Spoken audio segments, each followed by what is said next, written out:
Video اگر اچھی لگے تو ویڈیو کو لائک کیجیے اور چینل کو سبسکرائب کیجیے۔ پیش کرنے کے لیے کہا گیا پورا قرآن جیسا جو ہے بنا کر کے لاؤ، تو پورے قرآن کے جیسا بھی جو ہے وہ بنا نہیں سکے۔ تو اب اللہ کی جانب سے انہیں یہ کہا گیا ام یقولون افترا قل فاتوا بعشر سور مثلہ مفتریات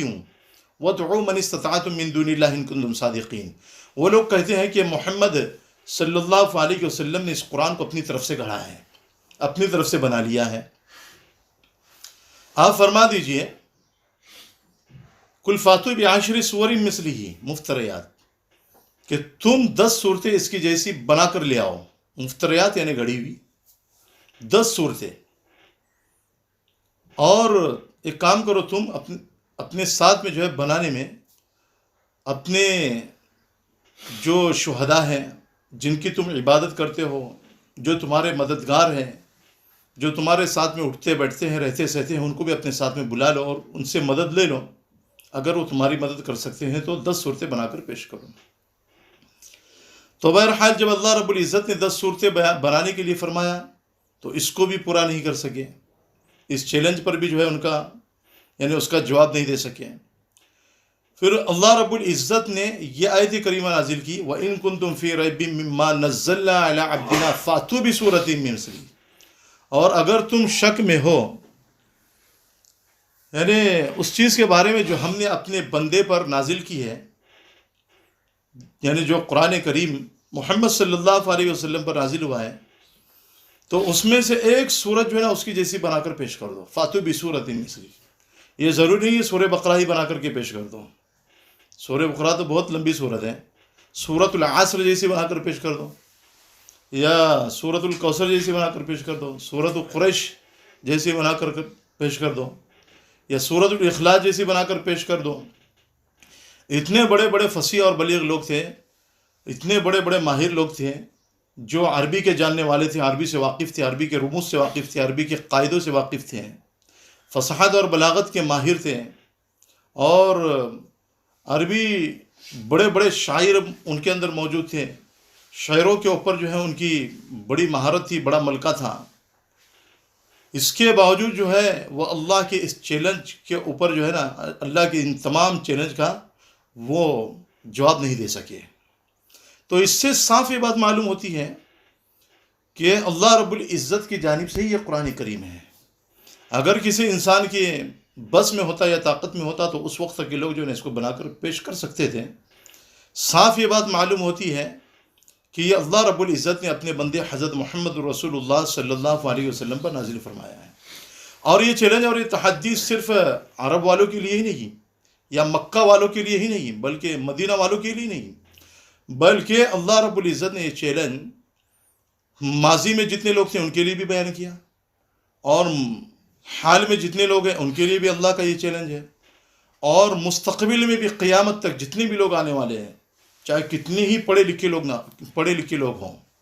عربی سے واقف ہو، انگریزی سے واقف ہو، جتنے بھی جیسے بھی جو ہے نا پڑھے لکھے ہو، جس زبان کے بھی ماہر ہوں، سب سے اللہ رب العزت نے تحدی کی ہے، سب کو چیلنج کیا اللہ رب العزت نے۔ یہ قرآن کریم ایک ایسی کتاب ہے جس کے متعلق اللہ رب العزت نے خود قرآن کریم میں بیان فرمایا، الف لام را کتاب احکمت آیاتہ ثم فصلت من لدن حکیم خبیر۔ یہ کتاب ایسی ہے کہ جس کی آیتیں محکم ہے، یعنی مضبوط ہے، ٹھوس آیت ہے، یعنی اس میں ذرہ برابر بھی شک کی گنجائش نہیں ہے۔ امام رازی رحمۃ اللہ علیہ نے اس پر جو ہے نا بہت بڑی تفسیر لکھی ہے، ابن کثیر رحمۃ اللہ علیہ نے بھی جو ہے کچھ تفسیر لکھی ہے، اور اسی طریقے سے معارف القرآن میں بھی حضرت مفتی شفیع صاحب رحمۃ اللہ علیہ نے اس کی کچھ وضاحت بیان فرمائی ہے۔ تو اللہ نے قرآن میں بیان فرمایا الف لام را کتاب احکمت آیاتہ، کہ قرآن کریم کی آیت محکم ہے، مضبوط ہے، اس جیسا جو ہے نا کوئی کلام پیش نہیں کر سکتا ہے۔ ثم فصلت من لدن حکیم خبیر، پھر اس کی تفصیل بھی بیان کی کر دی گئی ہے، مفصل بھی ہے، اور یہ خبر رکھنے والے کی جانب سے، علم رکھنے والے کی جانب سے، جس کے پاس میں علم ہے اس کی جانب سے، اللہ کی جانب سے جو ہے بیان کر دی گئی ہے۔ قرآن کریم کے الفاظ محکم ہیں اور اس کے معانی مفصل ہیں، یا تو قرآن کریم کے الفاظ مفصل ہیں اور اس کے معانی جو ہے نا محکم ہے، یا دونوں بھی مراد لے لو کہ الفاظ بھی محکم ہے اور مفصل بھی ہے، معنی بھی مفصل ہے اور محکم بھی ہے۔ ایک تو ہے وحی متلو جس کی تلاوت کی جاتی ہے، جو قرآن کریم کی شکل میں ہمارے سامنے موجود ہے، اور ایک ہے وحی غیر متلو جس کی تلاوت نہیں کی جاتی ہے، اس کو حدیث پاک کہا جاتا ہے، جن میں اللہ کے رسول صلی اللہ علیہ وسلم کے اقوال کو بیان کیا گیا، آپ کے افعال کو بیان کیا گیا، آپ کی تقریرات کو بیان کیا گیا، ان کو وحی غیر متلو کہا جاتا ہے۔ تو بہرحال اللہ رب العزت نے قرآن کریم کو جو ہے محکم بنایا، مفصل بنایا۔ عتبہ بن ربیعہ کو جب کفار مکہ نے، مشرکین مکہ نے تیار کیا تھا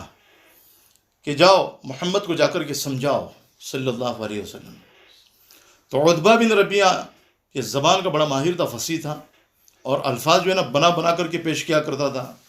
اور سامنے والے کے دل کو جو ہے نا جیت لیا کرتا تھا۔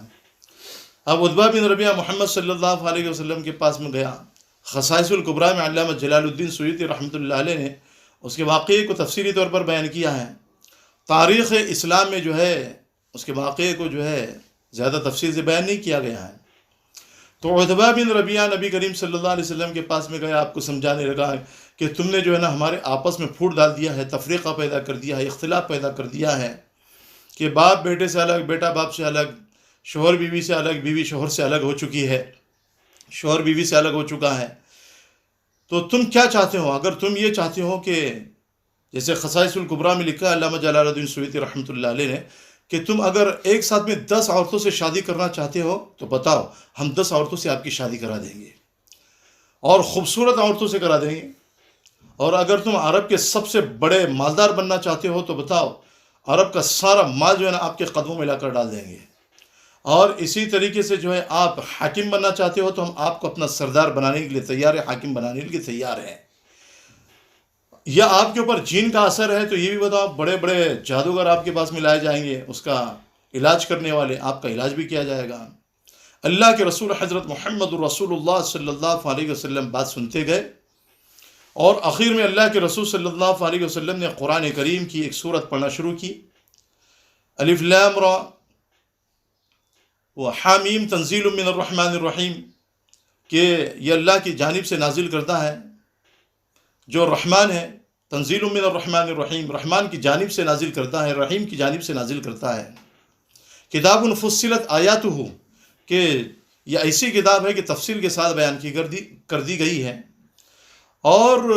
اس کی آیتوں کی بھی جو ہے نا تفصیل بیان کر دی گئی ہے۔ اور یہ قرآن کریم، یہ کتاب عربی زبان میں ہے، قرآن عربی ہے۔ جب نبی کریم صلی اللہ علیہ وسلم نے یہ سورت پڑھنا شروع کی، پڑھتے پڑھتے جب اس آیت کریمہ پر پہنچے، فَإِنْ أَعْرَضُوا فَقُلْ أَنذَرْتُكُمْ صَاعِقَةً مِثْلَ صَاعِقَةِ عَادٍ وَثَمُودَ، بس اگر وہ لوگ اعراض کرے تو آپ کہہ دیجئے کہ میں تم کو ڈراتا ہوں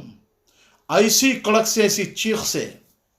جیسے کہ عاد اور سمود کی چیخ تھی۔ تو عتبہ بن ربیعہ نے اپنے ہاتھ کو نبی کریم صلی اللہ علیہ وسلم کے منہ پر رکھ دیا اور کہا کہ محمد بس کرو، ڈر گیا۔ پھر اس کے بعد میں جو ہے نا اس کلام کو سن کر، کون سے کلام کو؟ قرآن کریم کو سن کر کے جو ہے نا ڈر گیا۔ اب وہاں سے اٹھ کر کفار مکہ کے پاس میں گیا، ابو جہل کے پاس، ابو البختری کے پاس، ابو الاسود کے پاس، زمعہ کے پاس، عتبہ شیبہ ربیعہ کے پاس، اور وہاں جا کر کے یہ کہنے لگا کہ دیکھو محمد کو اس کے حال پر چھوڑ دو، وہ ہم میں کا ایک فرد ہے،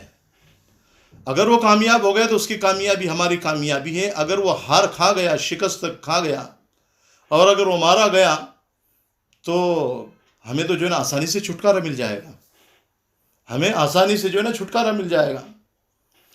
اور میں نے ان کے زبان سے جو کلام سنا ہے اس کلام میں حلاوت ہے، چاشنی ہے، اور جیسا کوئی کلام میں نے سنا نہیں ہے۔ کون کہہ رہا ہے؟ یہ عتبہ بن ربیعہ، یعنی جس کے زبان کے اندر جو ہے نا فصاحت تھی، بلاغت تھی، وہ شخص کہہ رہا ہے۔ اب یہ کفار مکہ، مشرکین مکہ کہنے لگے کہ ایسا لگتا ہے کہ محمد نے تیرے اوپر بھی جادو کر دیا ہے، محمد نے تیرے اوپر بھی جادو کر دیا ہے۔ تو بہرحال اب نبی کریم صلی اللہ علیہ وسلم کی زبان اقدس سے اللہ کا کلام سن کر کے